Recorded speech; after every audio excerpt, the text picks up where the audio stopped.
যেভাবে ঘটনাটি আমাকে পাঠিয়েছেন সেভাবেই পড়ছি। আসসালামু আলাইকুম রাসেল ভাই, জানি আপনি সর্বদাই ভালোর তলে। নতুনভাবে নতুন অনুষ্ঠান আরও ভয়ঙ্করভাবে উপস্থাপনা করার জন্য আপনাকে আন্তরিক অভিনন্দন। আমি সুকান্ত মাইতি, বর্তমানে সৌদি আরব থেকে ইমেলটি করছি। ফ্রাইডে দ্য 13th নিয়ে অতীত থেকে বর্তমান সর্বক্ষণই প্রায় সবার কাছে একটি চর্চিত বিষয় এবং ভবিষ্যতেও এটি অব্যাহত থাকবে। কেউ বা অশুভ বলে, কেউ বা বাতিক বলে উড়িয়ে দেয়। আমার জীবনে একটি অন্ধকারময় রাত্রির আতঙ্কিত মুহূর্তের সাথে কাকতালীয়ভাবে জড়িয়ে আছে এরকমই একটি ফ্রাইডে দ্য 13th। তবে সেটা সৌভাগ্য নাকি দুর্ভাগ্য আজও ধোঁয়াশা। কথা না বাড়িয়ে মূল ঘটনায় যাই। আজকে থেকে প্রায় 10 বছর আগে 2009, আমি তখন কলেজে সেকেন্ড ইয়ারের ছাত্র। আমরা 5 বন্ধু, রাকেশ, তারেক, রাহুল, শামীম ছদ্মনাম ও আমি মিলে ঠিক করি ফ্রাইডে দ্য 13th একটা অ্যাডভেঞ্চারাস কিছু করব, একটা ট্যুর করব। আর সে বছর রাকেশের বার্থডে 14th নভেম্বর। এর আগের দিনই ছিল ফ্রাইডে দ্য 13th, তাই ডাবল মজা হবে বলে আগে থেকেই সব বুক করে রাখি। রাজস্থান জয়সালমের ট্যুর স্পেশালি ভারতের সবচেয়ে হন্টেড প্লেসগুলোর মধ্যে একটা। কুলাধারা গ্রাম জয়সালমীর থেকে 20 থেকে 25 কিলোমিটার দূরে, তাই ভীষণ এক্সাইটেড ছিলাম আমরা। যদিও আমাদের মধ্যে রাহুল একটু ভীতু ছিল। সময় মতো পৌঁছে আমরা জয়সালমীর থেকে প্রায় 150 কিলোমিটার মরুভূমির মাঝে 2 দিনের জন্য ডেজার্ট সাফারি করতে যাই এবং সেখানে টেন্টের ব্যবস্থা ছিল। 13 নভেম্বর দুপুরের পর আমরা জয়সালমীর থেকে ফেরার উদ্দেশ্যে রওনা দেই, পথে সন্ধ্যাবেলা কুলধারা দেখে ফিরব বলে। টেন্ট ছেড়ে ঘণ্টা দেড়েকের মতো হয়েছে আমরা ধূসর মরুভূমির বুক চিরে ধীরে ধীরে লালচে হয়ে যাওয়ার সূর্যটাকে পেছনে ফেলে আমাদের গন্তব্যের দিকে এগিয়ে যাচ্ছিলাম। এমন সময় হঠাৎই শুরু হয় বালুর ঝড়। এখানে বিকেলের দিকে এই ধরনের ঝড় মাঝে মধ্যেই হয়, তবে তা বেশিক্ষণ থাকে না। সেদিন ঝড় থামতেই চায় না। আমরা চুপচাপ গাড়ির সমস্ত জানালা বন্ধ করে বসে আছি ঝড় থামার অপেক্ষায়। প্রায় ঘণ্টা 2 পর যখন ঝড় থামল, ততক্ষণে সূর্য অস্ত গেছে। এদিকে অন্ধকার যেন আমাদের ধীরে ধীরে গ্রাস করছে। এত কিছুর মাঝখানে সবচেয়ে বড় সমস্যা হলো রাস্তা। সমস্ত রাস্তাই তখন বালিতে ডুবে গেছে। আসলে মরুভূমির মাঝে এই রাস্তাগুলো 2 দিকে বালু সরিয়ে কোন রকম গাড়ি চলাচলের কাঁচা রাস্তা। পিচ হাইওয়ে আরও প্রায় 50 কিলোমিটার দূরে। আবার সেখান থেকে হাইওয়ে ধরে কুলাধারা হয়ে জয়সালমীরের দূরত্ব প্রায় 60 কিলোমিটার। বুঝতে পারলাম দিক ঠিক করে হাইওয়ে পৌঁছে জয়সালমীর যেতে বেশ রাত হতে পারে। সেদিন আবার ফুলমুন, চাঁদের আলোয় কুলাধারা দেখব ভেবে ভীষণ এক্সাইটেড। এদিকে রাহুল ভয়ে থতমত। আমরা আবার রওনা দেই। কোনো রকমে কাঁচা রাস্তা শেষ করে আমরা যখন হাইওয়েতে পৌঁছালাম তখন রাত 8:15 মতো বাজে। যদিও আমাদের কাছে ওটা তেমন কোনো রাত না, তবুও লোকালয় অনুযায়ী তখন বেশ রাত।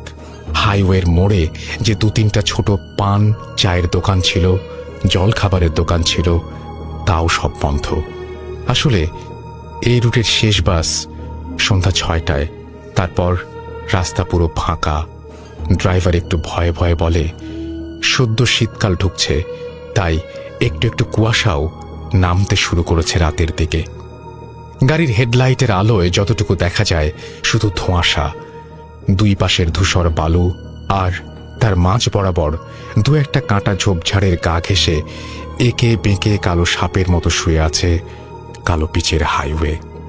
আরো ঘণ্টাখানেক যাওয়ার পর গাড়িটা শোঁ আওয়াজ করতে করতে একে বেঁকে থেমে গেল। Tyre puncture. আমরা সবাই গাড়ি থেকে নেমে ধোঁয়াশা ভরা চারিদিকে পরিবেশটা দেখতে লাগলাম। চাঁদের আলোয় যতদূর দেখা যায় ধুধু মরুভূমি। রাহুল ভয়ে গাড়ি থেকে নামল না। আমরা বাকিরা সব ঠিক করলাম যতক্ষণ ড্রাইভার চাকা বদলাচ্ছে ততক্ষণ হাইওয়ে বরাবর সামনের দিকে হেঁটে রোমহর্ষক পরিবেশটা উপলব্ধি করতে থাকব। যেমন কথা তেমন কাজ।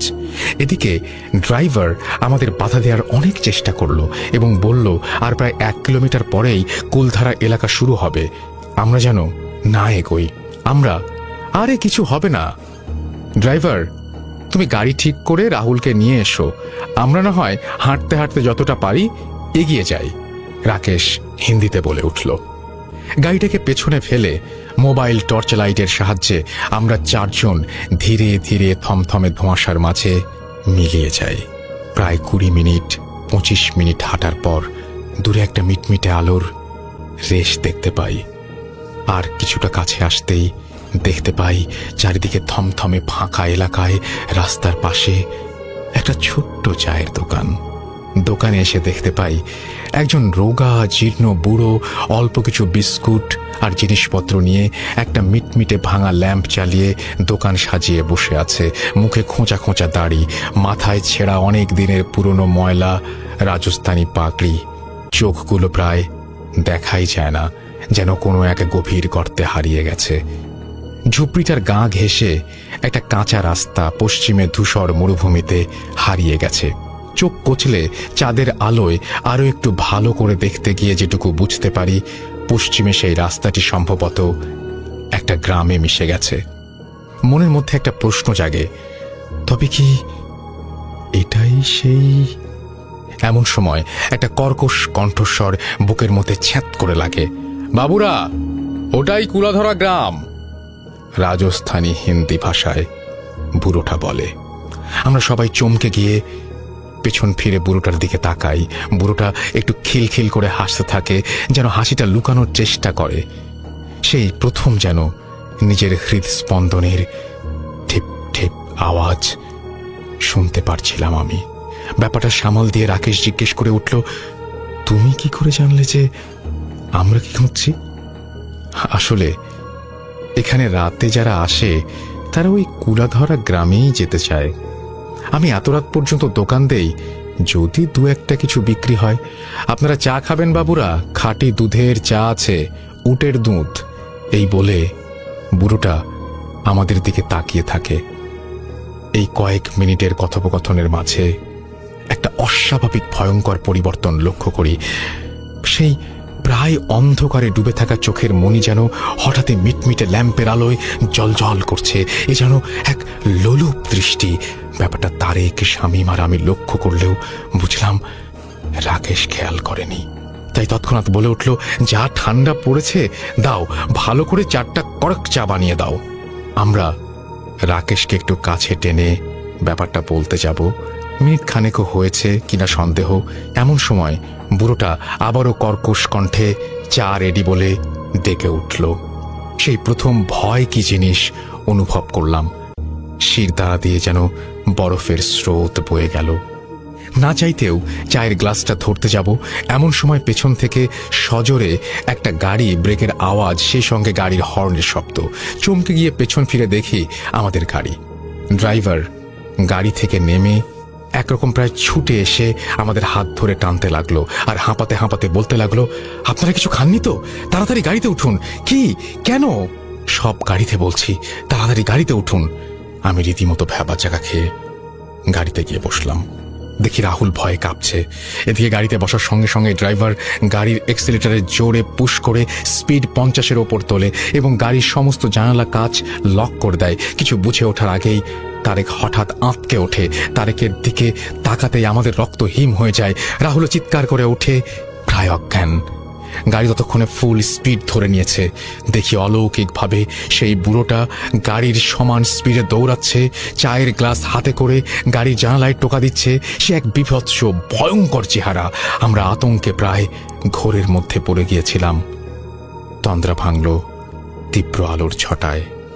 গাড়ির জানালার বাইরে দেখি বুড়োটা আর নেই, কিন্তু তার পরিবর্তে একটা জ্বলন্ত আগুনের গোলা। দেখি গোলাটি হঠাৎ থেমে গিয়ে পেছনের দিকে ধীরে ধীরে অন্ধকারে মিলিয়ে যেতে লাগলো।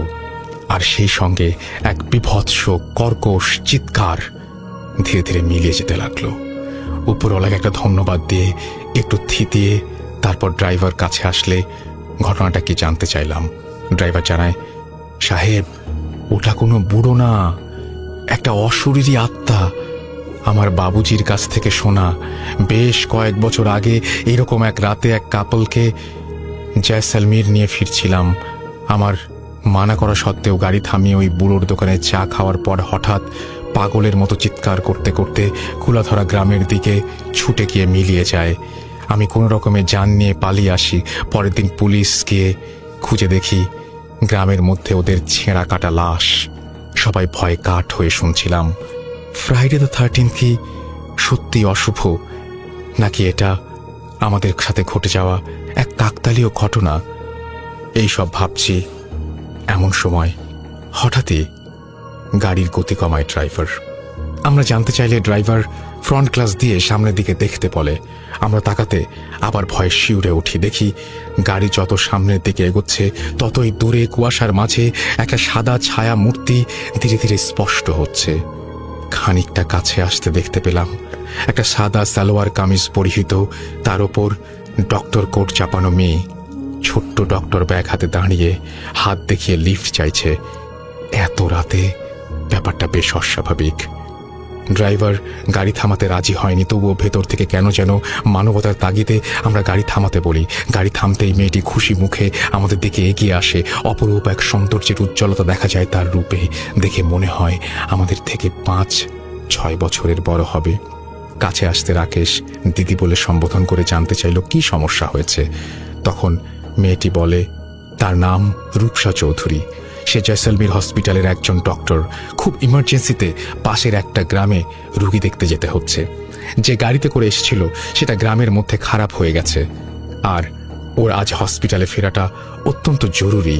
তাই গ্রামের লোকের বাধা না মেনে এখানে রাস্তার কাছে এসে দাঁড়িয়েছে। যদি কোনো গাড়ি পায়। এখানে ফোনের নেটওয়ার্কও নেই যে হসপিটালে কারোর সাথে ফোন করবে। আমরা ওকে গাড়িতে নেই, তারপর আবারও রওনা দেই। খানিক বাদে আমরা অনুভব করি গাড়িটা কেমন যেন অস্বাভাবিকভাবে হঠাৎই ঠান্ডার পরিমাণ বেড়ে গেছে। খানিক বাদে আমরা অনুভব করি গাড়ির ভেতরে কেমন যেন অস্বাভাবিকভাবে হঠাৎই ঠান্ডার পরিমাণ বেড়ে গেছে। বাইরের একটু গরম হাওয়া নেওয়ার জন্য জানালা খুলতে যাব, এমন সময় মেয়েটি বাধা দেয়। কারণ জানতে চাইলে মেয়েটি জানালার বাইরের দিকে তাকাতে বলে। গাড়ির দুই পাশে অলৌকিকভাবে গাড়ির গতির সাথে সামঞ্জস্য রেখে দুটো উটের গাড়ি ছুটে চলেছে, যা বাস্তবে কখনোই সম্ভব নয়। আমরা সেই কনকনে ঠান্ডার মধ্যেও ভয়ে ঘামতে শুরু করি। মেয়েটি বলে ও অনেক বছর ধরে এই রাস্তায় যাতায়াত করে, ডক্টর হলেও ভূত প্রেতে সে বিশ্বাস করে, আর এই এলাকার যে ভূতদের ঘর সেটা ওর কাছ থেকে ভালো আর কেউ জানে না। আসলে বাইরে এগুলো উটের গাড়ি না, সব অশরীরী। কথা শেষ না করতে করতেই ড্রাইভার সজোরে ব্রেক মারে। আমরা একরকম হুমড়ি খেয়ে গাড়ির কাঁচে ধাক্কা খাই। কিছু বুঝে ওঠার আগে দেখতে পাই সামনে রাস্তা বন্ধ, প্রকাণ্ড দেয়াল। ড্রাইভারকে কিছু জিজ্ঞেস করতে যাব, তার আগেই মেয়েটি হিন্দিতে বলে উঠল, ড্রাইভার ভাইয়া, তাড়াতাড়ি ইউটার্ন করে ডান দিকের রাস্তাটি ধরুন। কি কেন সব পরে বলছি, তাড়াতাড়ি করুন। গাড়িটি ঘুরিয়ে কয়েক সেকেন্ড যেতে না যেতেই পেছনে মাটি কাঁপানো একটা প্রকাণ্ড আওয়াজ হলো। পেছন ফিরে দেখতেই আমাদের সবার চোখ চড়ক গাছ। সেই প্রকাণ্ড দেয়ালটা খসে পড়ে মাটিতে ধুলোয় মিশে গেছে। আমরা প্রায় ভাগ্যের জোরে বেঁচে গেছি। আর কয়েক সেকেন্ড দেরি হলে হয়তো সেই দেয়ালের নিচে জ্যান্ত সমাধি হতো।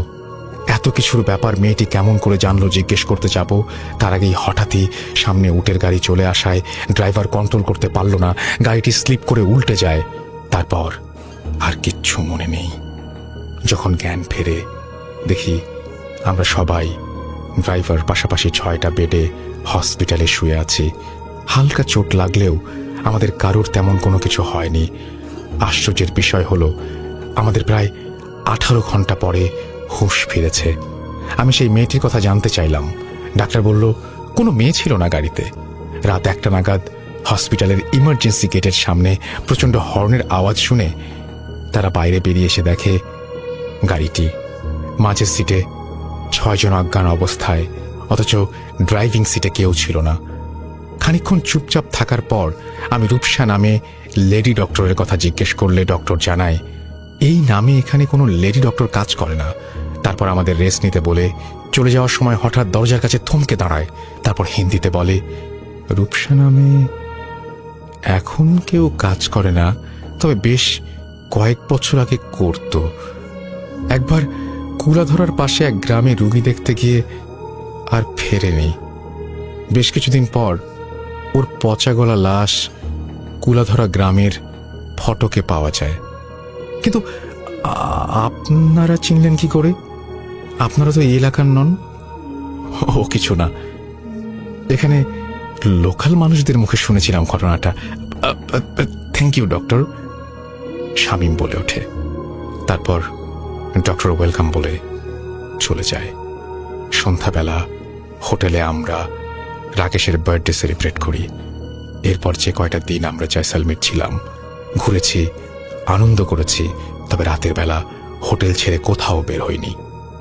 আর কুলাধরা যাওয়ার তো কোনো প্রশ্নই ওঠে না।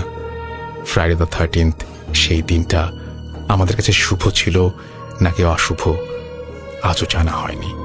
ধন্যবাদ রাসেল ভাই এই বড় ঘটনাটি যোগ্য মনে করে পড়ার জন্য।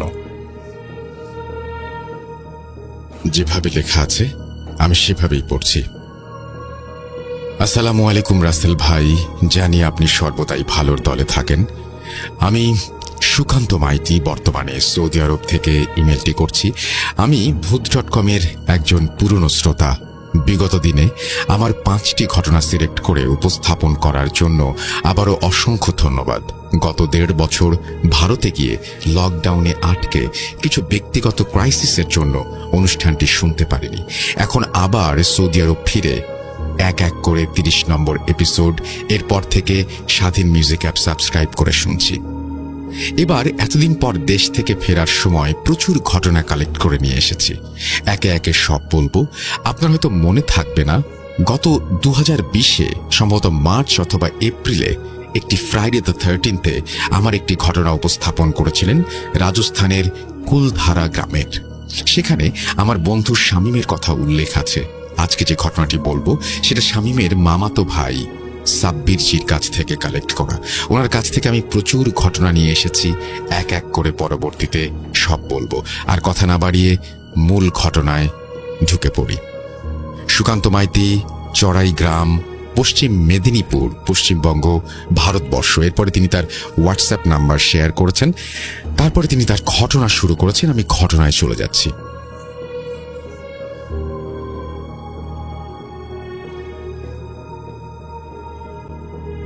বৃষ্টি অঝরে ঝরছে, চারিদিকে ঘন অন্ধকারের চাদরে মোড়া।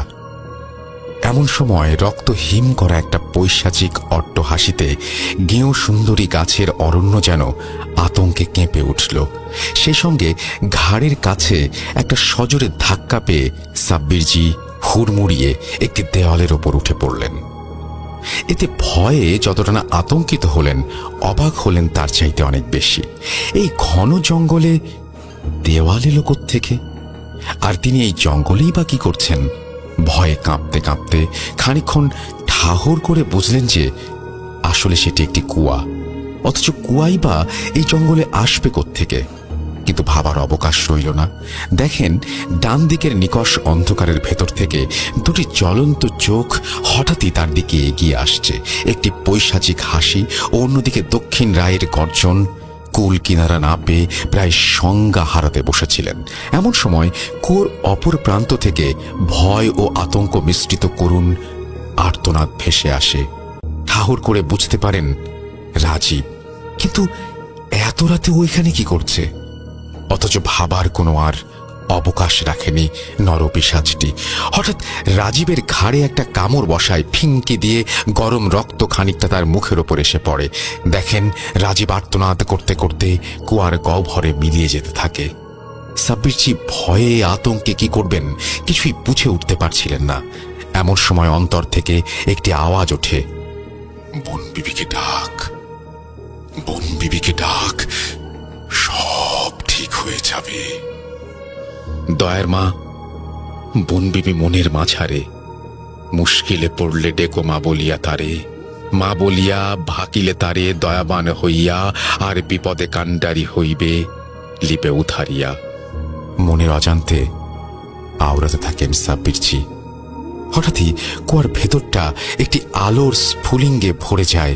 সেই আলোর ছটা এতটাই যে ঠিক করে তাকানো যায় না। অপরদিকে পিশাচটার আর্তনাদ শোনা যায়। এদিকে রাজীব যেন ভাসতে ভাসতে উপরে উঠে আসছে।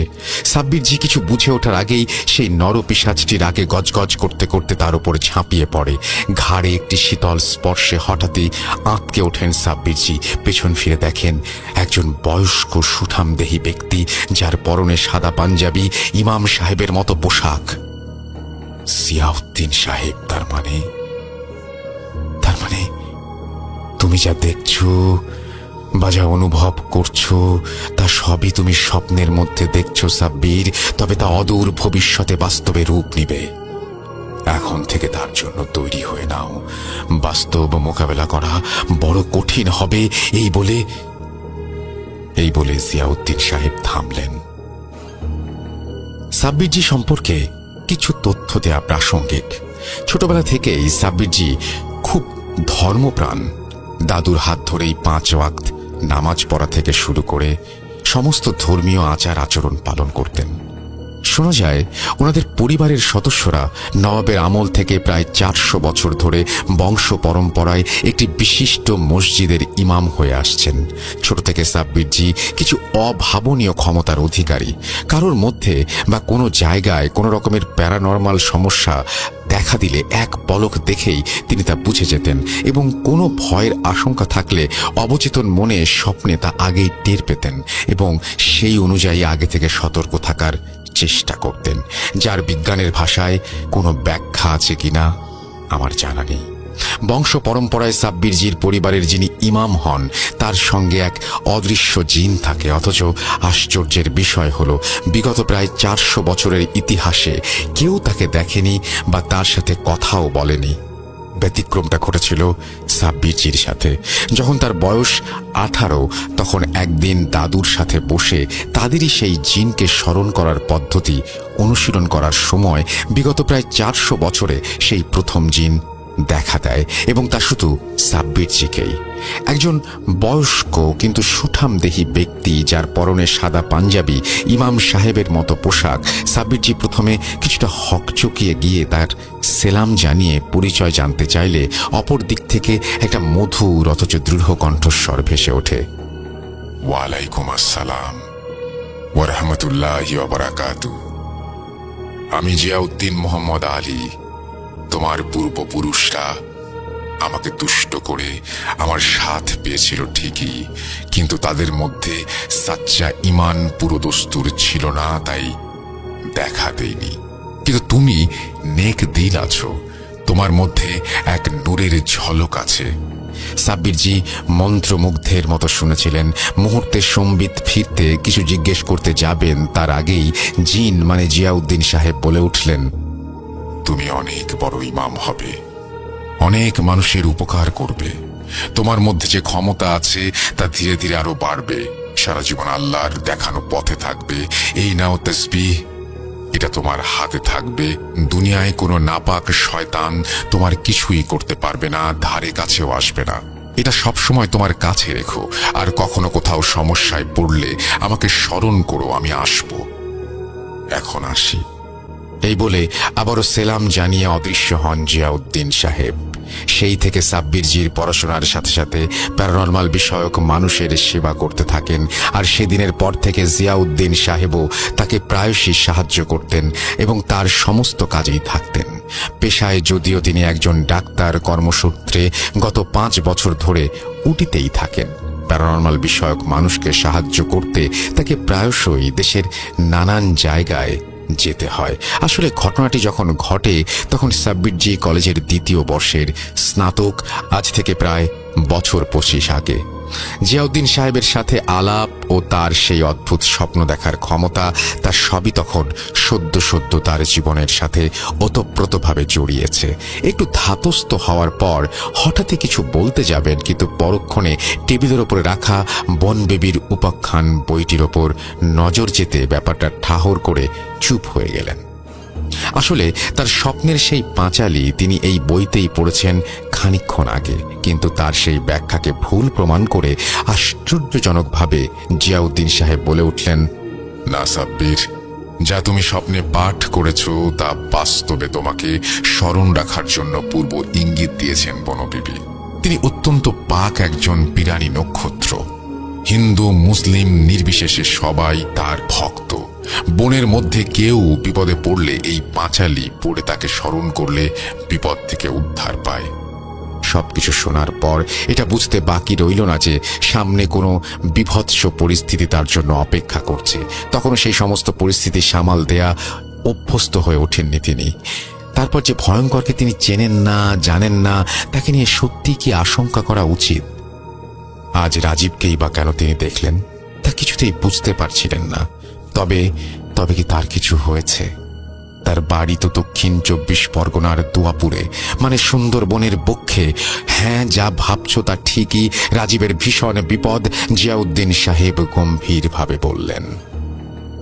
সাব্বিরজি বলে ওঠেন, সে কি? কিছু একটা সমস্যা চলছিল বুঝতে পারছিলাম, কিন্তু ও তো কাউকে কিছু না বলে 6 মাস আগে গ্রামের বাড়ি চলে যায়। তারপর থেকে কোনো যোগাযোগ রাখেনি। জিয়াউদ্দিন সাহেব বললেন, খুব শিগগির তার রাজীবের বাড়িতে যাওয়া দরকার। সময় মতো উনি সাব্বিরজির সাহায্যের জন্য উপস্থিত থাকবেন। এই বলে তিনি অদৃশ্য হয়ে যান। পরের দিন কলেজ থেকে ঠিকানা জোগাড় করে প্রথমে ট্রেনে করে, তারপর টোটো রিক্সা ও 2টো লঞ্চ বদলে শেষে দুয়াপুর ফেরিঘাটে সাব্বিরজি নামলেন। ততক্ষণে সন্ধ্যা ডুবুডুবু। দক্ষিণ পশ্চিম দিকে নদীর ওপারে ঘন সুন্দরী গেঁয়ো জঙ্গলের বুক চিরে সূর্য তখন বিশ্রাম নিতে অস্তাচলের অভিমুখে। তখনও আলোর ক্ষীণ রেখা স্পষ্ট, অথচ সেই সন্ধ্যার প্রাককালেও সমগ্র ফেরিঘাটটা আশ্চর্যজনকভাবে জনমানব শূন্য। দোকানপাটও সব বন্ধ। ভেবেছিলেন ফেরিঘাটে নেমে কাউকে ঠিকানা দেখিয়ে জেনে নেবেন গ্রামটি ঠিক কোন দিকে উদয় শঙ্কর রায়ের বাড়ি। আসলে উদয় শঙ্কর মানে রাজীবের বাবা, এ গ্রামের মোড়ল ও প্রতিপত্তিশীল ব্যক্তি। সম্ভবত ওর পূর্বপুরুষের এককালে জমিদার ছিল, কিন্তু সে আর হবার জো নেই। এদিকে হঠাৎই লক্ষ্য করেন একটি অতি প্রাকৃতিক পরিস্থিতির সৃষ্টি হয়েছে। সেই পরিস্থিতি যেন তার মনে এক অশুভ সুরের ডঙ্কা বাজিয়ে চলেছে। আশ্চর্যজনকভাবে দেখেন চারিদিকের পরিবেশটা যেন ঘন কুয়াশায় আচ্ছন্ন। তবে আশ্চর্যের বিষয় এটি যে কুয়াশাটি কালো ধোঁয়ার ন্যায় আবৃত। যে কজন তার সঙ্গে সেই ফেরিঘাটে নেমেছিল তাদেরকে কিছু জিজ্ঞেস করার আগেই কেমন যেন সামনের পথ ধরে অন্ধকারাচ্ছন্ন কুয়াশায় মিশে অদৃশ্য হয়ে গেল। অগত্যা পরিস্থিতি বেগতিক দেখে আল্লাহর নাম করে কাঁচা পাকা ভাঙা ইটের রাস্তা ঠাহর করতে করতে তিনিও সেই কুয়াশার বলয়ে প্রবেশ করতেই হঠাৎই চরম শীতলতা অনুভব করলেন। কিন্তু তা সত্ত্বেও কপালে বিন্দু বিন্দু ঘামের রেখা। কেউ যেন কানের কাছে ফিসফিস করে কিছু বলে গেল, অথচ চারিদিকে কেউ নেই। গাটা ছমছম করে উঠল। একটি সূরা পড়ে নিজের শরীর বন্ধ করে আবার হাঁটতে লাগলেন। কতদূর গেছেন ঠিক বলতে পারবেন না, তবে সেই পথের দুপাশে যেন জনমানবহীন ঝোপঝাড়ে পরিপূর্ণ তা তিনি বুঝতে পেরেছিলেন। হঠাৎই পেছন থেকে একটা বাচ্চার খিলখিলিয়ে হাসির শব্দে চমকে পেছনে ফিরে তাকিয়ে দেখেন। এমন সময় মনে হলো যেন ওনার গা ঘেঁষে একটি কালো ছায়ামূর্তি মুহূর্তের মধ্যে রাস্তার এপাশ থেকে ওপাশে চলে গেল। আর তার ঠিক পরেই এক ভয়ঙ্কর বিভৎস পৈশাচিক হাসিতে আশেপাশের ঝোপঝাড়গুলো কেঁপে উঠল। শির দ্বারায় যেন বরফের স্রোতের বাঁধ ভাঙার উপক্রম। সঙ্গে সঙ্গে পকেট থেকে তসবিটা বের করে হাতের আঙুলের সঙ্গে পেঁচিয়ে নিলেন। তারপর আবারও পথ চলতে লাগলেন। খানিক বাদে সাব্বিরজি লক্ষ্য করেন দূরে একটি ছায়ামূর্তির অবয়ব। আসলে কিছুক্ষণ অন্ধকারে থাকলে তা সয়ে যায় মানুষের চোখে। সেই ঘন অন্ধকারের ক্ষীণ আলোক রেখায় সাব্বিরজি দেখলেন যে একটি অপূর্ব সুন্দরী মেয়ে, সাদা কাপড় পরিহিত, কোলে একটি শিশু। ছোট্ট শিশুও মনে হলো ঝোপের কাছে দাঁড়িয়ে ফুঁপিয়ে ফুঁপিয়ে কাঁদতে কাঁদতে হঠাৎই একটি হাড় হিম করা হাসি দিয়ে সেই বাচ্চাটির মাথায় একটা কামড় বসায়। সঙ্গে সঙ্গে ফিনকি দিয়ে উষ্ণ রক্ত ছিটকে এসে সাব্বিরজির গায়ে পড়ে। ব্যাপারটা যে কতটা অলৌকিক তা সেই বয়সে সাব্বিরজি ততটা বুঝতে পারেননি। এমন সময় মেয়েটি মুহূর্তের মধ্যে ঝাঁপিয়ে পড়ে পাশের কুয়োয়। হতবাক হয়ে যান সাব্বিরজি। অন্ধকারে হোঁচট খেতে খেতে ছুটে যান মেয়েটিকে বাঁচাতে, কিন্তু কাছে যেতে না যেতেই তিনি যা দেখলেন তা তার বিশ্বাস শক্তিকে তছনছ করে দিচ্ছিল। কোথায় কুয়া, কোথায় সেই মেয়ে? চারিদিকের পরিবেশটা যেন ভারী হয়ে গেল। সেই সঙ্গে পচা মাংসের দুর্গন্ধে নাক বন্ধ হবার উপক্রম। ফিসফিসানি শব্দগুলো যেন চারিদিকে গুনগুন করছে। এদিকে একটি ছোট্ট ছায়ামূর্তি হঠাৎই তার পথ আটকে চারপাশে ঘুরতে লাগলো। অন্যদিকে একটা পৈশাচিক গর্জন ক্রমশ তার দিকে এগিয়ে আসছে। বুঝতে পেরে সাব্বিরজি আর সহ্য করতে না পেরে অন্ধকারে দিক বিদিকহীনভাবে ছুটতে লাগলেন। খানিক বাদে কোনো কিছুর সঙ্গে ধাক্কা খেয়ে জ্ঞান হারালেন। এক পৈশাচিক আর্তনাদের শব্দে আচমকা জ্ঞান ফিরতে সাব্বিরজি নিজেকে একটি পালঙ্কে আবিষ্কার করলেন। সম্বিত ফিরে পেতে এদিক ওদিক তাকাতে লক্ষ্য করেন সেকেলে বড় ঘর, পাশে টেবিলের ওপর কেরোসিনের লণ্ঠন জ্বলছে। সেই চিৎকার ক্ষীণ হলেও তখনও যেন তার কানে বাজছে। নিজের ভ্রম ভেবে উড়িয়ে দিয়ে অবাক হয়ে এদিক ওদিক দেখছিলেন। এমন সময় ঘরে একজন বয়স্ক ব্যক্তি প্রবেশ করেন। সাব্বিরজি বিগত কয়েক ঘন্টার অস্বাভাবিকতা কাটিয়ে কিছু জিজ্ঞেস করতে যাবেন, এমন সময় বয়স্ক ব্যক্তিটি নিজেই বলতে আরম্ভ করলেন। থাক বাবা, আরো একটু আরাম করো, কষ্ট করে ওঠার দরকার নেই। তোমার নাম কি বাবা? এ গায়ে তোমাকে তো আগে দেখিনি। তুমি কারোর বাড়িতে এসেছো? এ গ্রামে কারোর বাড়ি কি আত্মীয়? মাথাটা তখনও দগদগ করছে হালকা। কিসে যে ধাক্কা খেলেন ঠিক মনে করতে পারছেন না। আর এখানেই বা এলেন কি করে? একটু এদিক ওদিক তাকিয়ে ইতস্তত করছিলেন। বয়স্ক মানুষটি হয়তো তার মনের ভাব বুঝে আরো একটি ধীর স্বরে বললেন, দেখো বাবা, ভয় পেও না, তুমি নিরাপদ স্থানে আছো।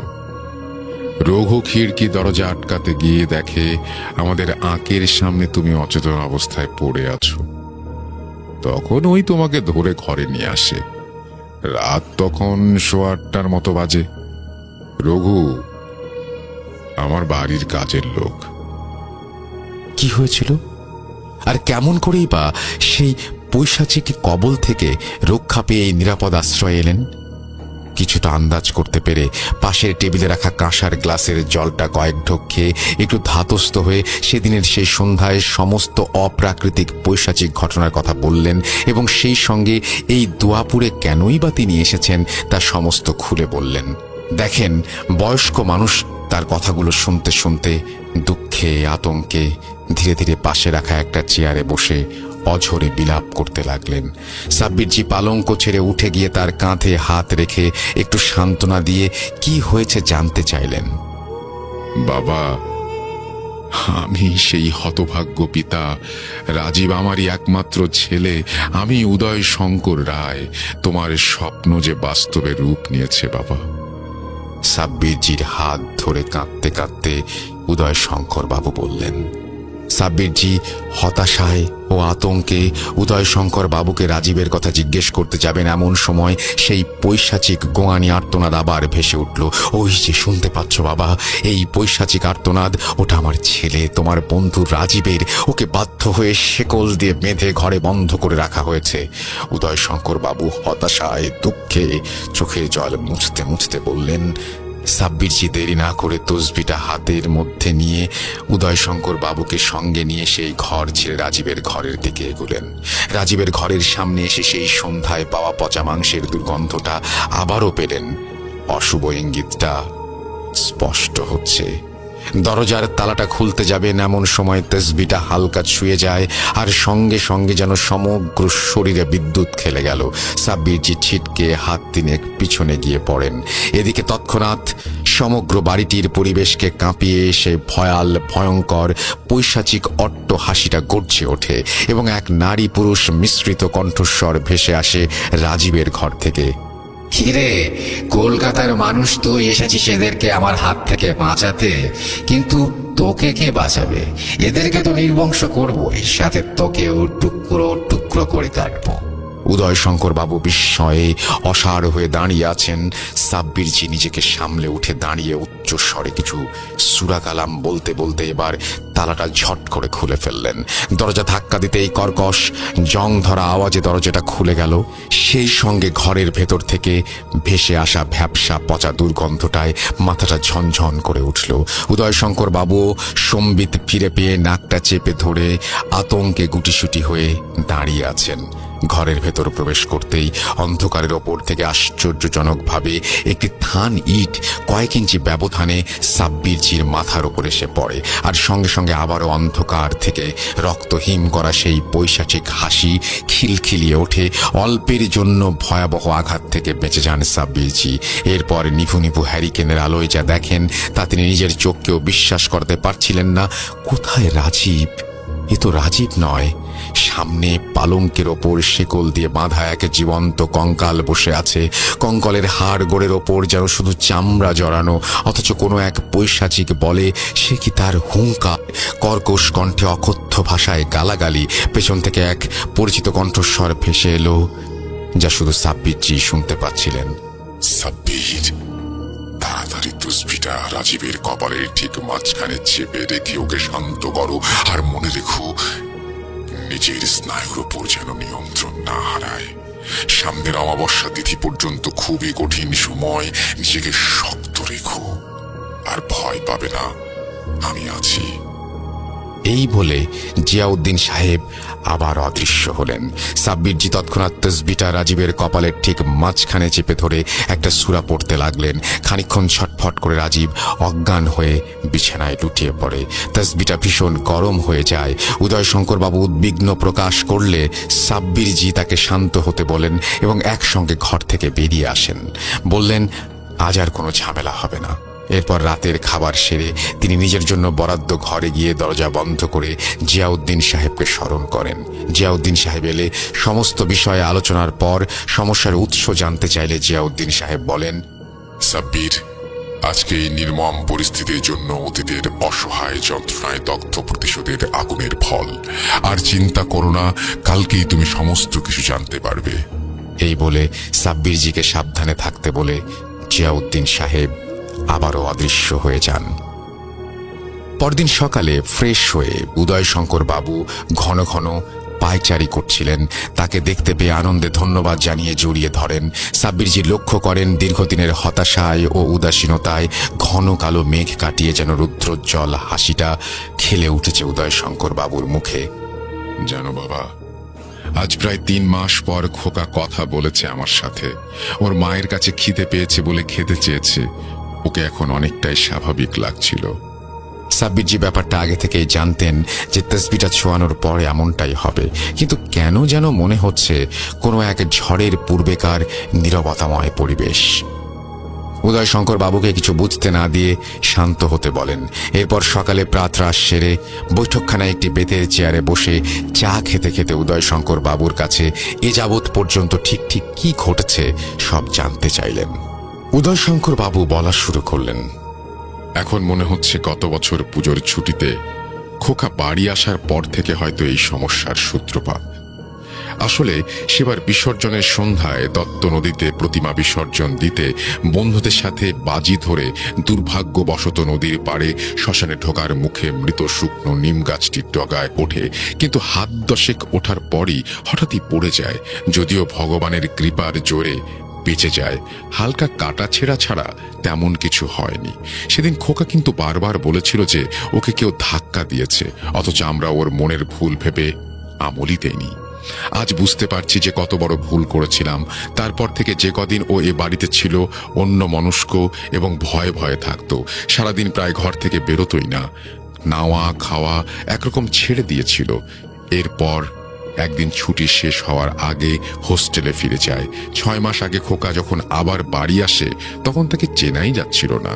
রোগা লিকলিকে একটা শরীর, বহুদিন স্নান না করায় রুক্ষ সূক্ষ্ম অবস্থা, গা দিয়ে দুর্গন্ধ ছড়াচ্ছিল। পাগলামিটা প্রায় তখন থেকেই শুরু। জোর করে ধরে বেঁধে স্নান করাতে গেলে একদিন তো হাতি কামড়ে দিল। তারপর থেকেই সব ভয়ঙ্কর পৈশাচিক অতি প্রাকৃতিক ঘটনা ঘটতে শুরু করলো। ঘরে কোনো পূজা অর্চনা করতে গেলে সব লণ্ডভণ্ড হয়ে যেতে লাগলো। এরপর এই পৈশাচিকতা চরমে দাঁড়ালো তখন যখন হঠাৎই গ্রামে মানুষের গোয়াল ঘর থেকে ছাগল, বাছুর, হাঁস, মুরগি গায়েব হতে লাগলো। সেই সঙ্গে একটা কালো ধোঁয়ার মতো কুয়াশা সমগ্র গ্রামটাকে যেন একটু একটু করে গিলে খাচ্ছিল। একদিন সকালে ঘুম ভাঙে দালানে অনেক মানুষের হই হট্টগোল শুনে। বাইরে এসে যা শুনি তা নিজের কানকে বিশ্বাস করতে পারছিলাম না। রাগে ক্ষোভে গ্রামবাসীদের সঙ্গে একরকম ঝগড়া লেগে গেল। আসলে কোন হতভাগ্য পিতা তার পুত্রের এমন নৃশংস বদনাম শুনতে চায়? ওরা বলে যে এই কদিনে এত নিরীহ প্রাণীর হত্যার পেছনে দক্ষিণ রায় মানে বাঘের হাত আছে তা আন্দাজ করে পরিকল্পনা মতো রাতে পাহারা দিচ্ছিল তারা। জঙ্গল লাগোয়া খালটাতে ভাটার সময় হাঁটুর নিচে জল নেমে যায়। বাঘ অনায়াসে সাঁতরে গ্রামে ঢুকতে পারে সে কথা গ্রামের সবাই জানত। সেই জন্যই পাহারা বশিরদের গোয়ালের ঘর থেকে হঠাৎই খসখস শব্দ শুনে গোপাল ভয়ে আঁতকে ওঠে। পেছনে আসা গ্রামবাসীদের দিকে ছুটে খবর দেয়। সবাই গিয়ে যা দেখে তা কল্পনার অতীত। ভয়ঙ্কর পৈশাচিক এক নারকীয় ঘটনা। খোকা নাকি উবুর হয়ে বসে একটি ছাগলের পেট চিরে নাড়ি ভুড়ি টেনে ছিঁড়ে খাচ্ছিল। আমি রীতিমতো ওদেরকে থামিয়ে চেঁচিয়ে উঠি। ওদেরকে রেগে নিয়ে যাই খোকার ঘরে, দেখাতে যে খোকা আসলেই ঘরে ঘুমোচ্ছে। বাইরে যাওয়া তো দূরের কথা, কিন্তু খোকার ঘরে ঢুকেই মাথাটা কেমন যেন ঝিমঝিম করতে লাগলো। একটা ভ্যাপসা মাংস পচা দুর্গন্ধ সমগ্র ঘরটাতে। সবাই বাবা গো মা গো বলে যে যেদিকে পারে পালিয়ে গেল। শির দ্বারা যেন শীতল স্রোত বয়ে গেল।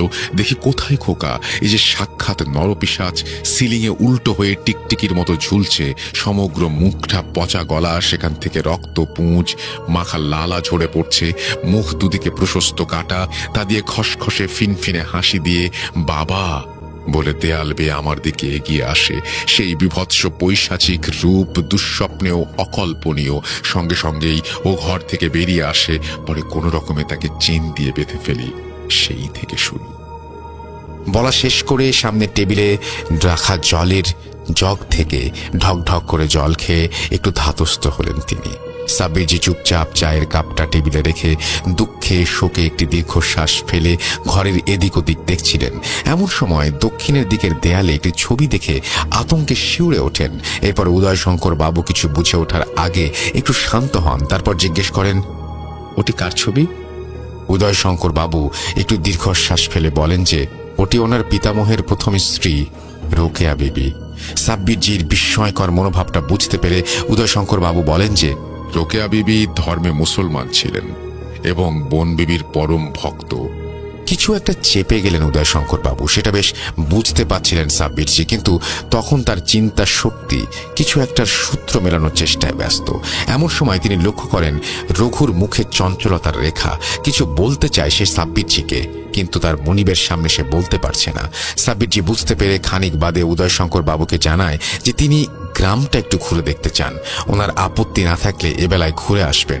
উদয়শঙ্কর বাবু সায় দিয়ে রঘুকে সঙ্গে নিয়ে যেতে বলেন। আসলে সাব্বিরজি এমনটাই চেয়েছিলেন। সুন্দরবনের বক্ষে অবস্থিত গ্রামখানা যেন প্রাকৃতিক সৌন্দর্যের প্রতীক, যেন কেউ মন দিয়ে সবুজের আলপনায় রাঙিয়ে দিয়েছে। অথচ কোনো এক অশুভ শক্তির কারণে ধূসর কুয়াশার চাদরে মুড়ে গ্রামখানাকে যেন নিষ্প্রাণ দেখাচ্ছে। সাইকেল নিয়ে কিছুক্ষণ চলার পর ওরা নদীর পাড়ে বনবিবির মন্দিরের পাশে একটি বট গাছের নিচে এসে দাঁড়ায়। ডান পাশে চোখ ফেরাতে অদূরে সম্ভবত সেই শ্মশান ও নিম গাছটি নজরে পড়ল। সাব্বিরজি রঘুকে কিছু জিজ্ঞেস করতে যাওয়ার আগেই রঘু একটু ইতস্তত করে একটা ঢোক গিলে বলতে শুরু করলো, আমার বাবার মুখে শোনা, রোকেয়া বিবি খুব ধার্মিক ছিলেন। ছোটবেলায় তিনি নিজের আব্বু আম্মুকে একটি দুর্ঘটনা হারানোর পর এই মন্দিরের পুরোহিত তাকে নিজের মেয়ের মতো করে লালন পালন করে। আসলে পুরোহিতের নিজস্ব কোনো সন্তান ছিল না। রোকেয়া বিবি কৈশোর থেকে ধীরে ধীরে যৌবনে পা দিতে দিতে এক অপরূপ রমণীতে পরিণত হয়। এলাকার অনেক বাজে শয়তান লোকের কুনজর ছিল তার ওপর। এদিকে কর্তাবাবুর পিতামহ দর্পনারায়ণের সাথে ধীরে ধীরে প্রেমের বাঁধনে আবদ্ধ হন রোকেয়া বিবি। গ্রামের নিন্দুক শয়তান লোকেরা তা মেনে নিতে না পেরে দর্পনারায়ণের পিতা জমিদার ভানুশঙ্করকে সব জানায়, যদিও তাতে চিড়ে ভেজে না। জমিদার বাবুর প্রথমে আপত্তি থাকলেও পরে ছেলের খুশির জন্য মেনে নেন। ফাল্গুনের এক তিথিতে পুরোহিত মশাইয়ের তত্ত্বাবধানে খুব ধুমধাম করে ছেলের বিয়ে দেন জমিদার বাবু। এরপর মাস 6 খুব সুখে স্বাচ্ছন্দ্যে কাটে। এদিকে শীতের মৌসুমে প্রায় দক্ষিণ রায় অর্থাৎ বাঘ হানা দিতেও গ্রামে, কিন্তু সেবার যেন একটু বেশি হচ্ছিল। প্রায় প্রতি রাতে কোনো না কোনো বাড়ি থেকে গরু ছাগল উধাও হয়ে যাচ্ছিল। এদিকে স্বামী শ্বশুর মশাইকে দুশ্চিন্তায় দেখে শান্তির জন্য এক ধরনের বিশেষ ব্রত রাখেন রোকেয়া বিবি, এবং সেই মতো সে প্রতিদিন বনবিবির কাছে যেতেন। সেরকমই এক সন্ধ্যায় তিনি মন্দিরের দিকে যাচ্ছিলেন। এমন সময় স্বয়ং বিপদকে দেখে কয়েক মুহূর্তে স্তম্ভিত হয়ে যান। সম্বিত ফিরতে চিৎকার করে ওঠেন, দেখেন তার থেকে মাত্র কয়েক হাত দূরে বাঘ একটি ছাগলকে টানতে টানতে নিয়ে যাচ্ছে। ডোরাকারার আতঙ্কে হলুদ চোখের উজ্জ্বলতা যেন সাক্ষাৎ মৃত্যু। হাতে আগুনের শিখা দেখে বাঘটা সেই মুহূর্তে তার শিকার ছেড়ে অন্ধকার ঝোপের আড়ালে গা ঢাকা দেয়। দুঃখে কষ্টে কেঁদে উঠে ছুটে যান সেই মৃত ছাগলটির দিকে, রক্তমাখা দেহটিকে বুকে জড়িয়ে ধরেন। এদিকে ঠিক সেই মুহূর্তে গ্রামের কয়েকজন তাকে ওই অবস্থায় দেখে চিৎকার করে ওঠে, হায় হায়, ডাইনিতে সব শেষ করে দিল। সেই চিৎকারে গ্রামের লোকজন সহ কয়েকটা বখাটে যুবকও ছুটে আসে, যাদের আগে থেকেই কুনজর ছিল রোকেয়া বিবির ওপর।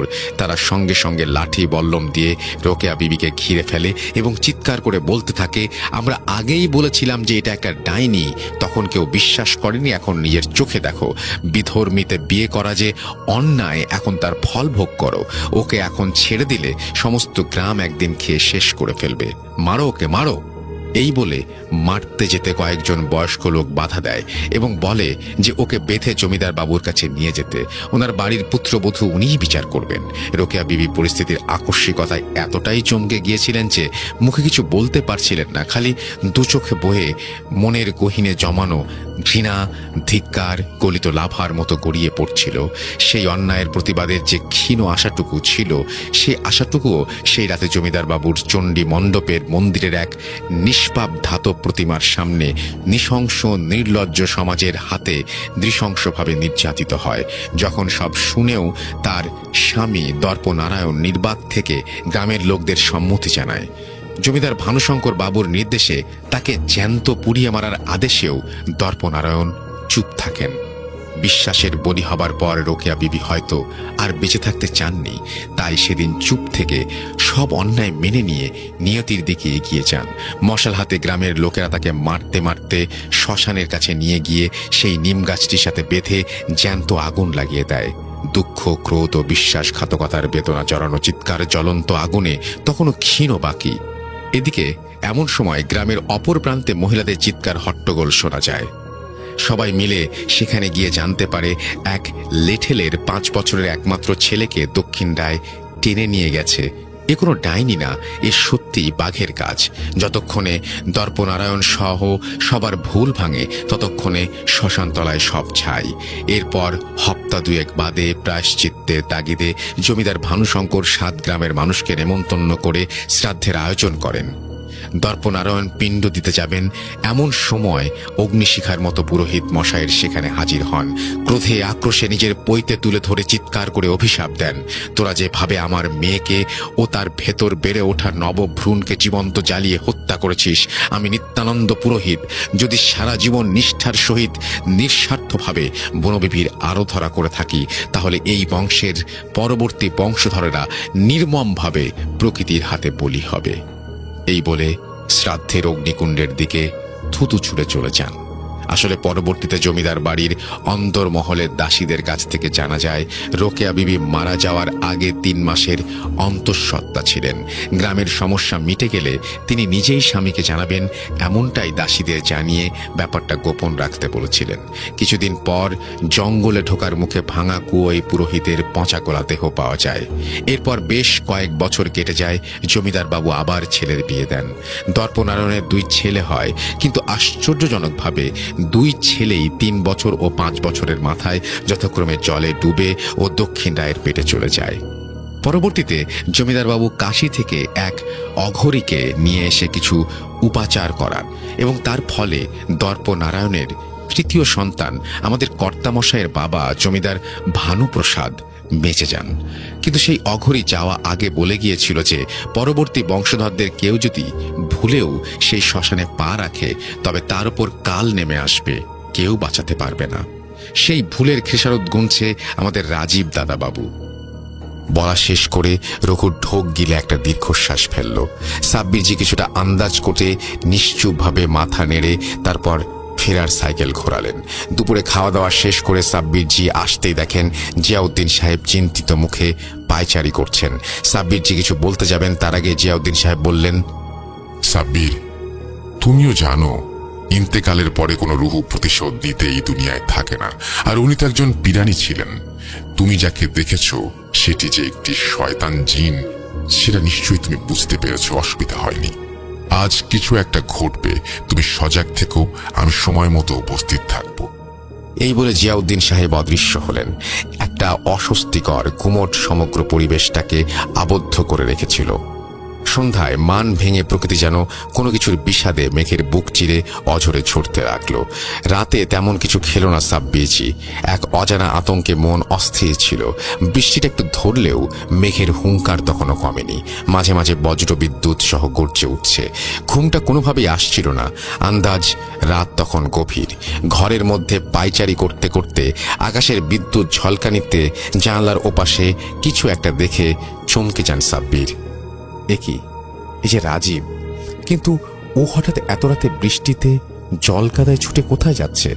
রাজীব, রাজীব, রাজীব দাঁড়া, রাজীব যাস নে, বাইরে ভয়ঙ্কর বিপদ রাজীব। বলতে বলতে সাব্বিরজি তসবিটা হাতে পাকিয়ে ঘর থেকে বেরিয়ে রাজীবের পিছু নেন। এই রাতে যে এক ভয়ঙ্কর বিভৎস পৈশাচিকতার সাক্ষী হতে চলেছে সেই বিষয়ে সাব্বিরজি ততটা আঁচ করতে পারেননি।